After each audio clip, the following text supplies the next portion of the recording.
정부는 집값이 올라가고 이렇게 하는 원인들을 다른 곳에서 찾고 있습니다. 그래서 이런 걸로 찾고 있더라고요. 대중이 정보를 자주 공개하기 때문에 집값이 자극된다. 주간 아파트 통계, 불안 심리 자극한다. 폐지하자. 뭐 이런 것들. 국토연에서 주간 통계 적정성 연구 용역을 하는 겁니다. 이게 국토연이라는 게 국토연구원이거든요. 저도 이제 이 도시계획을 해가지고 제 지인들이 여기 많이 있습니다.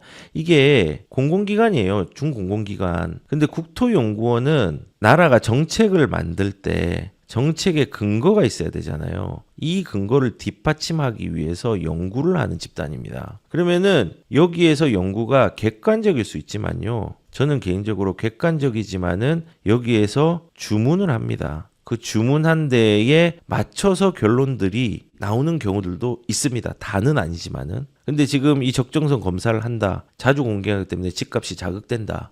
그래서 이런 것들을 검사해가지고 자주 공개되지 않는 범위 내에서 통계를 바꾸겠다라고 통계 보지 마. 정부 너희한테 많이 제공 못하겠어. 이렇게 얘기합니다. 근데 정말 이 정보를 잘 활용했던 때는 문재인 정부라 생각합니다. 감사원에서 102차례 왜곡 지시를 했는데 이거는 답을 정해놓고 한 수사다라고 얘기를 하지만은 저는 집 통계가 106조 왜곡이라고 했는데 왜곡했다고 확신 가까이 확신이라고 하면 혼나니까 왜곡되었다고 생각합니다. 그래서 제가 오늘 왜 왜곡됐는지도 한번 보여드릴게요. 심리를 자극하는 게 아니라 불안한 통계를 이용해서 그 심리를 조장하는 게 저는 국가였다 생각했습니다. 여기 보시면은 2019년도 1월부터 여기가 2021년 12월입니다. 이 끝이 시작과 끝이죠. 근데 2020년 6월부터 2021년 10월까지요. KB 통계랑 한국부동산은 통계를 보시면요. 굉장히 왜곡이 많이 된 것들이 보일 겁니다. 이 똑같은 숫자로 그대로 놓은 거거든요. 기간도. 근데 빨간색이 한국부동산입니다. 한국부동산이 KB랑 격차들이 많이 없었어요. 보시면은.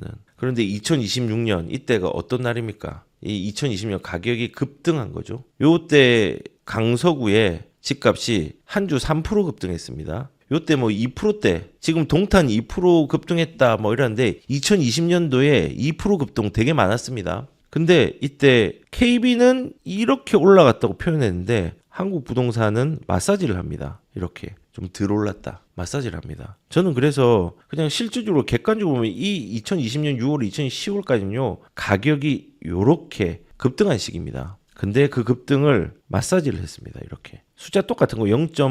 마이너스 10, 0.1 지금 숫자가 똑같은 겁니다. 동일 숫자로 이제 게시를 해가지고 두 개를 오버랩 시킨 겁니다. 그래서 집값이 자극된다. 원인을 통계가 집값 심리를 자극한다고. 근데 거꾸로 저는 개인적으로 지금 정부와 예전 정부에서 집값을 안정화시키기 위해서 오히려 통계를 스스로 마사지를 하는 경우들이 많았다. 라고 생각합니다. 이 아파트 통계 때문에 집값이 조장된 게 아닙니다. 정부의 정책 때문에 조장이 된 겁니다. 그리고 대출을 악용해서 자극한다. 지금 예전에 그랬죠. 일종의 사금융이라고 혹자가 위대하신 분이 그 얘기를 했죠. 일종의 사금융. 전세는 일종의 사금융. 그리고 집값 폭등의 주범이라고 얘기를 했습니다. 그리고 요거는 궤변이다. 뭐 이런 논란이 있다라고 얘기를 했는데 대출을 악용해서 집값이 자극이 된다. 원인을 이런 식으로 찾는 거예요, 항상. 근데 원인을 이렇게 찾으면 안 됩니다. 대출을 악용해서 간 게 아닙니다. 그리고 저는 이 대출이라는 것 자체가 이렇게 생각합니다. 대출을 악용해서 자극을 했다. 우리가 생각해 보면 2019년도 12월 달 12.16 대책이 나왔었죠. 요때 15억 대출 완전히 다 막았습니다. 그때 집값이 떨어졌나요? 아니요. 올랐습니다. 2020년도에 6.17 대책이라고 있었습니다. 요때도 전입 의무를 대폭 강화했습니다. 주택 처분 요건과 전입에 대한 부분들. 그리고 규제 지역 내에서 3억 이상의 아파트 구입할 경우에는요. 전세 대출 제한하는 조치가 포함되어 있었습니다. 요때 2020 6월 달에 집값 폭등했습니다. 그리고 2021년 7월 달에 DSR 전면 확대를 했습니다. 그래서 대출 차주 상환 능력들을 더 엄격하게 심사를 했는데 이 이후에도 집값은 올랐습니다. 요 오른 거를 꺾어버린 거는 뭐냐? 2022년도에 금리 폭등이죠. 이게 꺾은 겁니다. 이게 꺾지 못했습니다. 근데 대출을 악용해서 자격이 된다.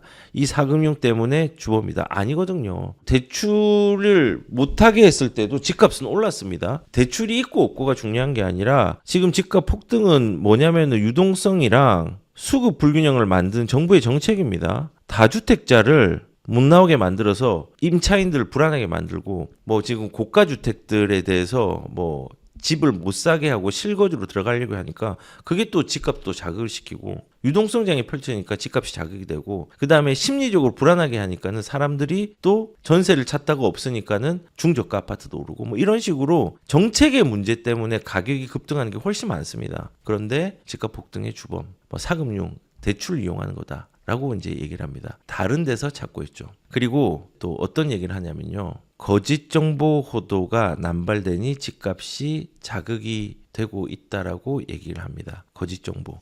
그래서 제가 오늘 좀 정치 얘기도 좀 하고 이런 얘기도 해야 될 생각한 게 7월 7일부터 이제 입틀막법이 시행이 됩니다. 그래서 저는 악법이라고 생각합니다. 뭘 규제하느냐? 허위 정보와 조작 정보. 그러니까는 허위 정보는 전부일 수도 있고 일부가 사실이 아닌 정보를 미디어를 통해서 유통을 한다.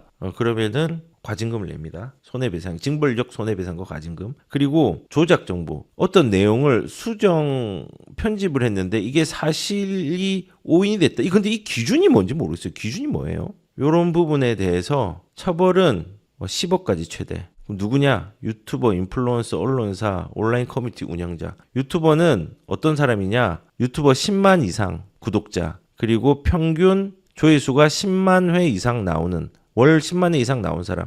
저는 여기에 포함이 되거든요. 이렇게 막는다고 합니다. 참 안타깝죠. 그래서 이게 개정이 어떻게 되냐? 불법 정보와 허위 조작 정보. 불법 정보만 있었는데 여기 이제 추가가 된 겁니다.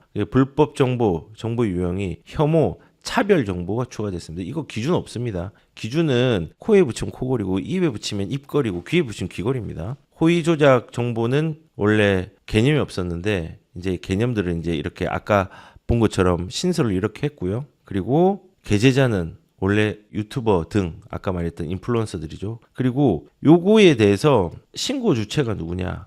누구나 신고할 수 있습니다. 그럼 이제 이렇게 되는 겁니다. 제가 집값은 오를 겁니다. 이런 이유 때문에 오를 겁니다 했는데 사실을 저는 얘기를 했어요. 근데 어떤 사람이 신고를 합니다. 이 사람 집값 떨어지는데 사실이 아닌 거를 유포하고 있다. 허위사실 유포하고 있다. 이제 그렇게 하는 겁니다. 그러면 이제 이거를 한 2번 정도 그런 거를 한번 걸려서 똑같이 하고 있으면요. 이제 최대 10억까지 징벌적 과징금을 내게 되는 겁니다. 어이가 없죠. 그리고 이런 집값 자극 원인을 다른 곳에서 이렇게 계속 찾고 있는데 거짓 정보가 호도되고 대출을 악용하고 정보를 너무 자주 보여주고 뭐 이런 것 때문에 문제가 있다고 얘기하지만요.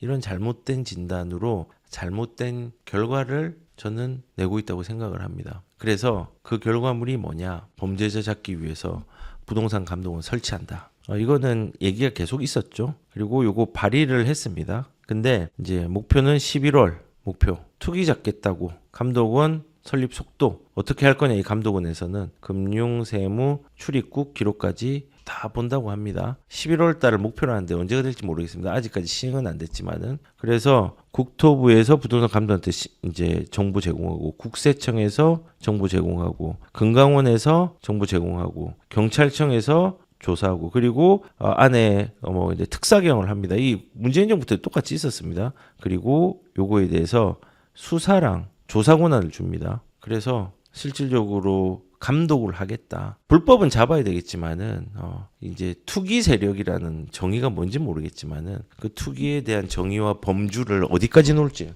저는 잘 모르겠습니다. 그런데 예전에도 보면은 똑같이 부동산 감독원 법안 냈는데 성남 민심 야 일각에서는 회의론 그때는 야 진성준 의원이 냈었죠. 근데 재밌는 사실은 지금도 누가 내고 있느냐를 보면은 이번에 진성준이 냈습니다. 진성준 누군지 아시죠? 라디오 방송 나와가지고 방송 마지막에 껐는데 아유 서울 집값 강남 집값 못 잡아 이렇게 했던 민주당 의원입니다. 이게 다 100% 민주당 의원이에요. 그래서 부동산 시장을 왜곡하고 불공정 행위와 교란 행위 근절하는 것이 기본적 국가의 책무다. 그래서 국무총리 소속의 감독원 설치해가지고 부동산의 범죄 행위 조사 수사 업무를 총괄 조정하도록 하면서 부동산 시장의 안정과 국민의 주거 안정을 기하려고 함. 이런 거 감시하지 말고 거래 잘 해주고 이런 식으로 하면은 안정될 것 같은데 이렇게 발의를 해서 11월까지 목표를 한다고 합니다. 그래서 잘못된 진단이 잘못된 결과를 낳고 있죠. 그리고 이런 세금에 대한 부분들. 세금도 지금 이제 7월 넷째 주 이제 얼마 안 남았죠. 목요일이죠. 넷째. 요때 이제 세제 개편안 나옵니다. 근데 여기에 이제 나올 거는 장특공에 대한 부분들 나올 것 같고요. 그리고 제일 이제 주목해야 되는 게 보유세에 대한 부분들도 고민이 많겠죠. 보유세는 지금 공시가는 건드릴 필요가 없습니다. 왜냐하면은 많이 오를 거니까. 그러면은 대통령령으로 쉽게 공정시장 가액 비율을 건드릴 수 있겠죠. 요거 지금 60%대에서 65%대 수준인데 요거를 80, 나중에 또 90 올리겠죠. 그리고 제 생각에는 요거에 대해서 만약에 비거주자에 대해서는 조금 플러스 알파에 대한 퍼센테이지를 더 주지 않을까 생각을 합니다. 그리고 장특공은 이거는 양도세에 관련이 또 있잖아요. 이것도 양도세에 대해서 이 장특공도 뭐 2027년 몇 월 며칠까지는 내가 유예를 줄 거다라고 얘기하면은 한 10년, 20년 살았던 사람들이 막 집을 쏟아낼 겁니다. 라고 생각을 할 겁니다. 그렇게 해서 이제 유도를 하겠죠. 그리고 세제 혜택 중에서 임대사업자에 대해서 지금 만약에 자동 말소가 되더라도 이 사람들 10년 하고 나왔어. 집이 세 채야. 임대사업자 두 채가 있어. 근데 이 두 채도 양도세 중과를 한다라고 이제 바꾸고 해버리면은 이것도 이제 물량이 나오려고 하겠죠. 다는 많이는 안 나올 거지만은 그래도 나올 겁니다. 이렇게 공포 매물을 다 나오게 할 겁니다. 우리는 거래를 하고 투자를 하고 거주를 할 때 공포스럽게 거래를 하는 게 아니라 자유스럽고 자연스럽게 거래를 하기를 원합니다. 그런데 진단들이 다 잘못됐으니까 범죄자 잡기 위해서 부동산 감독원 설치한다고 하고 보유세 같은 것들, 양도세 같은 것들 뭐 이런 것들을 계속 지금 올리려고 하고 그리고 집값이 올라가면은 정상화의 과정이다. 정상화의 과정이 불가피하다. 이렇게 얘기를 합니다. 제가 이제 이렇게 심하게 뭐 정부를 이제 때릴 수 있을지 모르겠지만은 개인적으로는 이렇게 나가면은 시장이 위험합니다. 위험하다는 건요. 양극화가 심각해집니다. 자산을 가진 사람은 괜찮습니다. 이번 시장이 넘어가면 자산이 불어 있을 겁니다. 근데 자산이 없는 사람은요. 아마도 더 멀리 간격이 벌어져서 그 벌어진 간격으로 울고 있을 수도 있습니다. 그래서 저는 정부가 예전에 그 김현미 장관이 공급은 충분하다라고 얘기를 했는데 전 장관이 결국은 공급이 충분하지 않았었잖아요. 그리고 뒤늦게 공급 정책을 펼쳤습니다. 이렇게 시간을 너무 늦춰가지고 시장이 무너지는 것들을 방치하지 말고 저는 부동산 문제를 빨리 선거와 표 중심이 아닌 시장 중심으로 좀 바라보기를 간절히 좀 바라봅니다. 사람들 피해 많이 갑니다. 피해 되게 많이 봅니다. 그리고 거꾸로 이런 시장을 우리가 이기고 견뎌야 되잖아요.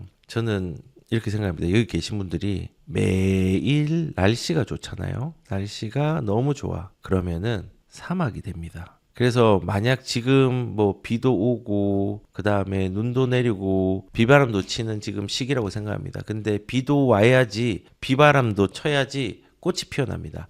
매일 날씨가 좋으면은 사막이 되지만 비가 오고 비바람이 치면요 꽃이 피어납니다. 자산을 지키는데 늘 좋은 시기만 있는 게 아니거든요. 그 맨날 좋은 시기만 있으면요 자산은 멈춰 있을 수 있습니다. 변동성이 없기 때문에 어려운 시기 그리고 이런 어려운 시기를 이기고 자산의 꽃을 피우는 것을 위해서 이 힘듦을 잘 극복하시고 대응하시고 그 다음에 사막에 머물지 않으시는 분들이 많았으면 좋겠다는 마음을 가져봅니다.